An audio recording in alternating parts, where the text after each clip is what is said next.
नमस्कार दोस्तों, मैं आप सभी का चिरपरिचित दोस्त उपस्थित हूं आप सभी की सेवा में एक बेहद ही महत्वपूर्ण जानकारी को लेकर के। जी हां, आइए आज हम सभी जानते हैं दांत दर्द, पायरिया और मुंह की बदबू को जड़ से ख़त्म कर देने वाले आसान घरेलू उपायों के बारे में। मसूड़ों और जबड़ों में होने वाली पीड़ा को दंत शूल से परिभाषित किया जाता है। हम में से कई लोगों को ऐसी पीड़ा अकस्मात हो जाया करती है। दांत में कभी सामान्य तो कभी असहनीय दर्द उठता है, रोगी को चैन नहीं पड़ता, मसूड़ों में सूजन आ जाती है, दांतों में सूक्ष्म जीवाणुओं का संक्रमण हो जाने से स्थिति और बिगड़ जाती है, मसूड़ों में घाव बन जाते हैं और अत्यंत कष्टदायी होते हैं। दांत में सड़ने की प्रक्रिया शुरू हो जाती है और उनमें कैविटी बनने लगती है। जब सड़न की वजह से दांत की नाड़ियाँ प्रभावित हो जाती हैं तो पीड़ा अत्यधिक बढ़ जाती है। प्राकृतिक उपचार दंत पीड़ा में लाभकारी होते हैं। सदियों से हमारे बड़े बूढ़े दांत के दर्द में घरेलू पदार्थों का उपयोग करते आए हैं। यहाँ हम ऐसे ही प्राकृतिक उपचारों की चर्चा करेंगे, आप सभी से उस बारे में बताएंगे। दांत हमारे शरीर का एक महत्वपूर्ण हिस्सा होता है। भोजन को भली भांति चबाने के साथ साथ बोलने के लिए भी दांतों का महत्वपूर्ण योगदान होता है। दांतों का बाहरी भाग शरीर का सबसे कठोर भाग होता है। यह कैल्शियम का बना होता है। दांत में कीड़ा लगना या दांतों के बीच कुछ फंसने से दांत दर्द करने लगना ये एक आम समस्या बन जाती है। दांतों का दर्द बहुत असहनीय होता है क्योंकि दांत दर्द होने की वजह से हम कुछ भी ठीक से खा और पी नहीं सकते हैं। आज हम आपको दांत दर्द, पायरिया और मुंह की बदबू को जड़ से ख़त्म कर देने वाले आसान घरेलू उपायों के बारे में बता रहे हैं। आइए जानते हैं इन रामबाण उपायों के बारे में। सबसे पहले दांत दर्द के लिए। दांत दर्द का मुख्य कारण है दांतों की सफाई न करने से दांत में कीड़ा लग जाता है जो दांत को धीरे धीरे ख़त्म करता है और अंदर से खोखला कर देता है। इसके अलावा मसूड़ों में सूजन और दांतों के बीच कुछ फंसने पर भी दांत में दर्द होने लगता है। इसके लिए आप दांत दर्द का उपचार करने के लिए सबसे ज़रूरी है सुबह शाम दांतों की अच्छी तरह से सफाई करें। काली मिर्च और नमक का मिश्रण दांत दर्द को रोकने के लिए असरदार है। इसके अलावा लौंग का तेल लगाना है। दांतों पर जमे हुए मैल चूर्ण में शहद मिलाकर के दांतों के ऊपर इसकी मालिश करें और दांतों को टूटने से बचाने के लिए गुनगुने पानी में 2 चुटकी नमक डाल करके कुल्ला करें या 1 कप गुनगुने पानी में 4 से 5 नींबू की बूंदें डाल करके कुल्ला करें। इससे आपको राहत मिलेगी। इसके अलावा मसूड़ों में सूजन। मसूड़ों में सूजन का मुख्य कारण है विटामिन सी की कमी। मसूड़ों में सूजन आने से मसूड़े कमज़ोर होकर के गलने और सड़ने लगते हैं तथा इनमें से बदबू आती है और मसूड़ों से रक्त आने लगता है। इसका उपचार है मसूड़ों में सूजन की रोकथाम के लिए सबसे ज़रूरी है भोजन में विटामिन सी युक्त द्रव्यों का इस्तेमाल किया जाए। इसके अलावा सूजन से छुटकारा पाने के लिए बबूल की छाल भी मसूड़ों की बबूल की छाल का माउथ वॉश बना करके कुल्ला करते रहें, इससे लाभ होगा। अदरक भी मसूड़ों की सूजन को दूर करने के लिए बहुत ही प्रभावशाली दवा के रूप में कार्य करती है। नींबू का पानी पीने से भी मसूड़ों की सूजन में आराम मिलता है। सरसों का तेल लगाने पर भी मसूड़ों की सूजन कम होती है। इसके अलावा पायरिया।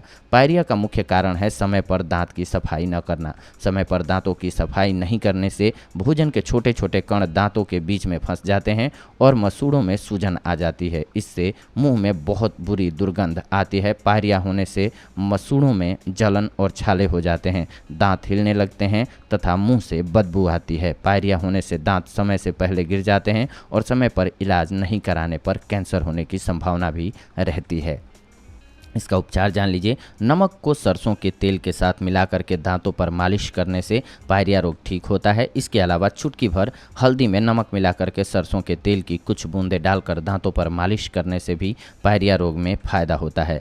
कच्चे अमरूद पर नमक लगा करके खाने से भी पायरिया रोग में फ़ायदा होता है। एक आंवले को रोज चबाकर खाना भी पायरिया रोग के लिए बहुत असरदार होता है। दांत की हर समस्या से निजात पाने के लिए कुछ घरेलू उपायों को जान लीजिए। वाइविडंग 10 ग्राम, सफ़ेद फिटकिरी 10 ग्राम, इनको लेकर के 3 लीटर जल में उबाल करके जब मिश्रण 1 लीटर रह जाए तो आंच से उतार कर ठंडा करके एक बोतल में भर के रख लीजिए। दवा तैयार हो जाएगी आपकी इस प्रकार से। इस क्वाथ से सुबह शाम कुल्ला करते रहने से दांत की पीड़ा दूर होती है और दांत भी मजबूत बनते हैं। लहसुन में जीवाणुनाशक तत्व होते हैं। लहसुन की 1 कली थोड़े से सेंधा नमक के साथ पीसें, फिर इसे दुखने वाले दांत पर रख करके दबाएं, तुरंत लाभ होता है। प्रतिदिन 1 लहसुन की कली चबा करके खाने से दांत की तकलीफ से छुटकारा मिलता है।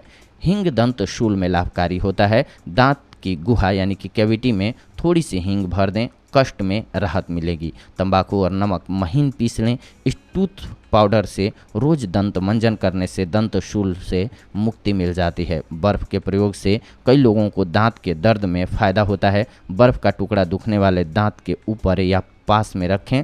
बर्फ़ उस जगह को सुन्न करके लाभ पहुंचाता है। कुछ रोगी गर्म सेक से लाभान्वित होते हैं। गर्म पानी की थैली से सेक करना प्रयोजनीय है। प्याज कीटाणुनाशक हैं। प्याज को कूट करके लुगदी दांत पर रखना हितकर उपचार है। एक छोटा प्याज हर रोज भली प्रकार से चबा करके खाने की सलाह दी जाती है। इससे दांत में निवास करने वाले कीटाणु नष्ट होते हैं। लौंग के तेल का फायदा दांत की कैविटी में रखने से तुरंत फायदा होता है। दांत के दर्द के रोगी को दिन में 3 से 4 बार एक लौंग मुंह में रख करके चूसने की सलाह भी दी जाती है। नमक मिले गर्म पानी से कुल्ला करने से भी दंतशूल नियंत्रित हो जाता है। करीब 300 मिलीलीटर पानी में 1 बड़ा चम्मच नमक डाल करके तैयार करें। दिन में 3 बार कुल्ला करें। इससे उपचार करना आपका आसान हो जाता है। इसके अलावा पुदीने की सूखी पत्तियां पीड़ा वाले दांत के चारों ओर रखें। 10 से 15 मिनट की अवधि तक रखें। ऐसा दिन में 10 बार करने से लाभ मिलता है। 2 ग्राम हींग नींबू के रस में पीस करके पेस्ट बना करके तैयार कर लें। इस पेस्ट से दांत का मंजन करें। इससे दंत शूल दूर होता है। जी हाँ दोस्तों, इसके अलावा विटामिन सी 500 mg दिन में 2 बार और कैल्शियम 500 mg दिन में 1 बार लेते रहने से दांत के कई रोग नियंत्रित होते हैं और दांत भी मजबूत बनते हैं। मुख्य बात यह है कि सुबह शाम दांतों की स्वच्छता करते रहें। दांतों के बीच की जगह में अन्न के कण फंस जाते हैं तो उन्हें निकाल दे बाहर, उसे उसमें ना छोड़ें। उनमें जीवाणु पैदा होकर के दंत विकार उत्पन्न करते हैं। शक्कर का उपयोग हानिकारक होता है दांतों के लिए। इससे दांतों में जीवाणु पैदा होते हैं। मीठी वस्तुएं हानिकारक हैं, लेकिन कड़वे खट्टे कसेले स्वाद के पदार्थ दांतों के लिए हितकर होते हैं। नींबू, आंवला, टमाटर, नारंगी का नियमित उपयोग लाभकारी है। इन फलों में जीवाणुनाशक तत्व होते हैं। मसूड़ों से अत्यंत मात्रा में यानी कि खून जाता हो तो नींबू का ताज़ा रस पीना काफ़ी लाभकारी होता है। दांतों की कैविटी में दंत चिकित्सक केमिकल्स मसाला भर करके इलाज करते हैं। सभी प्रकार के जतन करने पर भी दांत की पीड़ा शांत न हो तो दांत उखड़वाना ही आखिरी उपाय आपके पास बचता है। जब लग जाए कि एकदम दांत खराब हो गया है तो उखड़वाने से भी आपको बहुत ज़्यादा परहेज नहीं करना चाहिए, नहीं तो दांतों की प्रॉब्लम आपको बहुत तकलीफ देगी और दूसरे दांतों को भी वो खराब करती है। जी हाँ दोस्तों, तो ये थी आज की जानकारी आप सभी के लिए दंत चिकित्सा के लिए। अगले एपिसोड में आप सभी के साथ जुड़ेंगे एक और बेहद ही महत्वपूर्ण जानकारी को लेकर के। तब तक के लिए धन्यवाद। नमस्कार दोस्तों।